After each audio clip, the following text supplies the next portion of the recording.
Hello friends, स्वागत है आपका ऑनलाइन शिक्षा के यूट्यूब चैनल पर। आज हम इस वीडियो में बात करेंगे सामान्य ज्ञान यानी कि साइंस से टॉप क्वेश्चंस के बारे में बात करेंगे। इस चैनल पर मैंने 1000 प्रश्नों की महासीरीज चलाई है। आज उसका दूसरा भाग है। अगर आपने इसका पहला भाग अगर नहीं देखा है तो जाके ज़रूर देखिए। मैंने उन सभी प्रश्नों में ऐसे प्रश्न ढूंढ के निकाले जो कि हर एग्ज़ाम में मल्टीपल टाइम बार पूछे गए हैं। तो चलिए आज की क्लास शुरू करते हैं। शुरू करने से पहले अगर आप हमारे चैनल पर नए हैं तो चैनल को सब्सक्राइब कीजिए, साथ ही इस वीडियो को ज़्यादा से ज़्यादा शेयर कीजिए ताकि ये प्रश्न सभी तक पहुंच सके। तो चलिए शुरू करते हैं। आज का हमारे पास पहला क्वेश्चन है कि लोहे के ऊपर अगर हम जिंक की परत चढ़ाएं तो उसे हम क्या कहेंगे। ऑप्शन ए है गैल्वेनाइजेशन, ऑप्शन बी है इलेक्ट्रोप्लेटिंग, ऑप्शन सी है आयनन या ऑप्शन डी है इनमें से कोई नहीं। तो इसमें से आपका सही आंसर होगा ऑप्शन नंबर ए गैल्वेनाइजेशन। अगला क्वेश्चन है हमारे पास,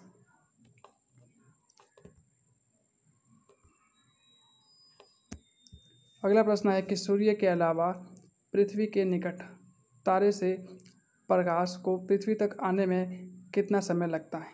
ऑप्शन ए है 4.2, ऑप्शन है 42 सेकंड, ऑप्शन सी है 4.2 वर्ष या ऑप्शन डी है 42 वर्ष। तो इसका सही आंसर होगा ऑप्शन नंबर सी 4.2 वर्ष। अगला प्रश्न है हमारे पास कि खसरा निम्नलिखित में से संक्रमण के कारण होता है। ऑप्शन ए है हमारे पास विषाणु, ऑप्शन बी है जीवाणु, ऑप्शन सी है कवक या ऑप्शन डी है शैवाल। तो इसका सही आंसर होगा ऑप्शन नंबर ए विषाणु। अगला प्रश्न है हमारे पास, अगला प्रश्न है कि डिप्टेरिन लार्वा, प्रश्न है कि डिप्टेरिन लार्वा के लार ग्रंथियों में पाया जाने वाला महागुणसूत्र कहलाता है। ए है लैम्प ब्रूस क्रोमोसोम, बी है सुपर न्यूमेरी क्रोमोसोम, सी है पॉलीटिन क्रोमोसोम या डी है बीटा क्रोमोसोम। तो इसका सही आंसर होगा ऑप्शन नंबर सी पॉलीटिन क्रोमोसोम। अगला प्रश्न है हमारे पास कि अनॉक्सी श्वसन का अंतिम उत्पाद होता है। ऑप्शन ए है हमारे पास पाइरुविक अम्ल, ऑप्शन बी है इथाइल एल्कोहल, ऑप्शन सी है स्टार्च और ऑप्शन डी है शर्करा। तो इसका सही आंसर होगा option number B ethyl alcohol. छठवां प्रश्न है कि चिकनगुनिया होता है एक आनुवांशिक रोग है, बी है अभाव रोग या सी है रोगजनक जन्य रोग या डी है जन्मजात रोग। तो इसका सही आंसर होगा ऑप्शन नंबर सी रोगजनक जन्य रोग, यानी चिकनगुनिया एक रोगजनक जन्य रोग है। अगला क्वेश्चन है हमारे पास कि अगला क्वेश्चन है कि पीडियाट्रिक्स निम्नलिखित में से किसके अध्ययन से संबंधित है। ऑप्शन ए है अस्थि रोग से संबंधित है, ऑप्शन बी हृदय रोग से संबंधित है, ऑप्शन सी शिशु रोग से संबंधित है या ऑप्शन डी नेत्र रोग से संबंधित है। तो इसका सही आंसर होगा ऑप्शन नंबर सी शिशु रोग, यानी पीडियाट्रिक्स शिशु रोग से संबंधित है। अगला प्रश्न हमारे पास है कि ईसीजी लगाने हेतु प्रयुक्त की जाती हैं। इसमें हमारे पास ऑप्शन ए है मस्तिष्क, ऑप्शन बी है हृदय, ऑप्शन सी है गुर्दा या ऑप्शन डी है फेफड़े। तो इसका सही आंसर होगा ऑप्शन नंबर बी, हृदय। यानी ईसीजी हमें हृदय रोग का पता लगाता है। अगला प्रश्न है हमारे पास कि मनुष्य के लिए शोर को सहने की सीमा करीब करीब होती है। ऑप्शन ए है 45 डेसिबल, ऑप्शन बी है 85 डेसिबल, ऑप्शन सी है 125 डेसिबल या ऑप्शन डी है 155 डेसिबल। तो इसका सही आंसर होगा ऑप्शन नंबर बी, 85 डेसिबल। अगला प्रश्न है प्रश्न संख्या 10 कि प्रोड्यूसर गैस इनका मिश्रण है। ऑप्शन ए है कि CO प्लस N2 का, ऑप्शन बी है CO2 प्लस H2 का, ऑप्शन सी है हमारे पास CO plus H2 plus N2 या ऑप्शन डी है CO2 और NH2 का। तो इसका सही आंसर होगा option number A, CO plus N2 का। यानी प्रोड्यूसर गैस है कार्बन मोनोऑक्साइड और नाइट्रोजन का मिश्रण होती है। अगला प्रश्न हमारे पास है कि यदि कक्षा की संख्या को 10 से व्यक्त किया जाता है तो कक्षा में अधिकतम इलेक्ट्रॉन की संख्या होगी। ऑप्शन ए है हमारे पास n, ऑप्शन बी है हमारे पास n², ऑप्शन डी है 2n², ये ऑप्शन डी है 2n⁻3। तो इसका सही आंसर होगा ऑप्शन नंबर सी, 2n²। इसमें होता क्या है, जैसे कि नाभिक है और नाभिक के चारों ओर कक्षा में इलेक्ट्रॉन होते हैं। इन इलेक्ट्रॉनों की हम संख्या निकालने के लिए हम क्या करते हैं कि उसकी जो n यानी कि मुख्य क्वांटम संख्या है उसको यानी n को हम मुख्य क्वांटम संख्या कहते हैं। उस मुख्य क्वांटम संख्या का मान इसमें रख कर एक कक्षक में आने वाले इलेक्ट्रॉन की संख्या का पता लगाते हैं। अगला प्रश्न है हमारे पास कि एक रासायनिक पदार्थ जो रक्त का थक्का बनाता है। ऑप्शन ए है फिलोक्विनोसिस, ऑप्शन बी है थाइमिन, ऑप्शन सी है साइनोकोबालेमिन या ऑप्शन डी है इनमें से कोई नहीं।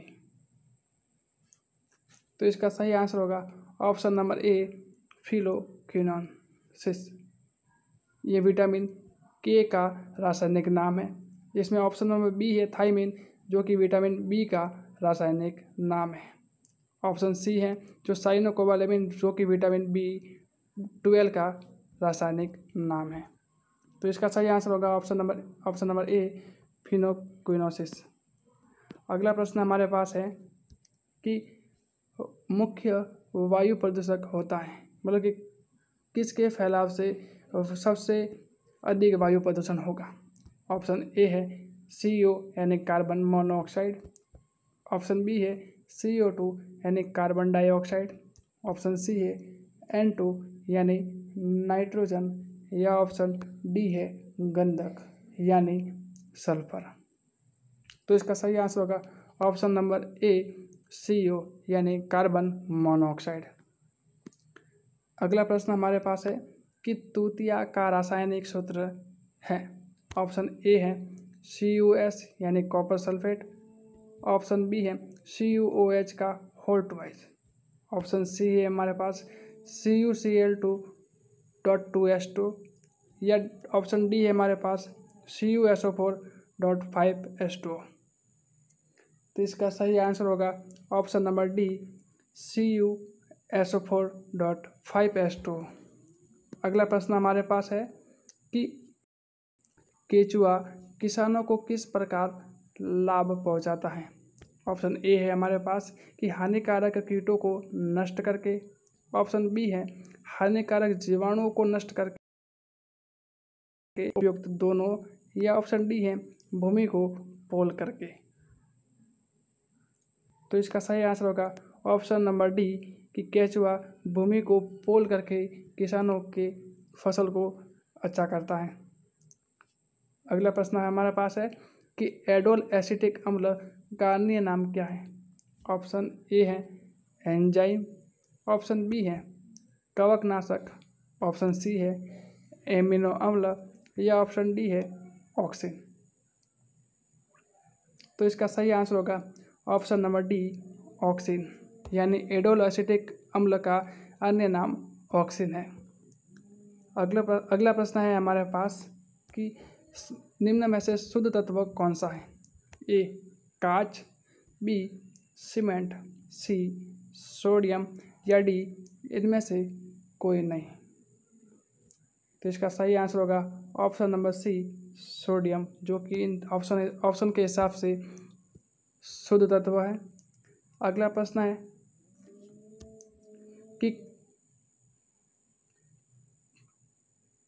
कि कंप्यूटर आंकड़ों में अशुद्धि को कहा जाता है? ऑप्शन ए है चिप, ऑप्शन बी है बाइट, ऑप्शन सी है बग या ऑप्शन डी है बिट। तो इसका सही आंसर होगा ऑप्शन नंबर सी बग। अगला प्रश्न है हमारे पास कि बॉटनी शब्द की उत्पत्ति किस भाषा के शब्द से हुई है? ऑप्शन ए है हमारे पास फ्रेंच, ऑप्शन बी है लैटिन, ऑप्शन सी है पुर्तगाली या ऑप्शन डी है ग्रीक। तो इसका सही आंसर होगा ऑप्शन नंबर डी ग्रीक, यानी बॉटनी शब्द की उत्पत्ति ग्रीक के वर्ड से हुई है। अगला और हमारे पास अंतिम प्रश्न है कि निम्नलिखित में से मनुष्य के शरीर में पाई जाने वाली कौन सी ग्रंथि वाहिनी विहीन है? ऑप्शन ए है यकृत, ऑप्शन बी है पसीने की ग्रंथि, ऑप्शन सी है अंतस्रावी ग्रंथि या ऑप्शन डी है गुर्दा। तो इसका सही आंसर होगा ऑप्शन नंबर सी अंतस्रावी ग्रंथि। तो आपको ये क्लास कैसी लगी इसके बारे में कमेंट सेक्शन में ज़रूर बताइए। साथ ही वीडियो को लाइक कीजिए, वीडियो को शेयर कीजिए और साथ ही अगर चैनल पर नए हैं तो चैनल को सब्सक्राइब ज़रूर कीजिएगा। धन्यवाद।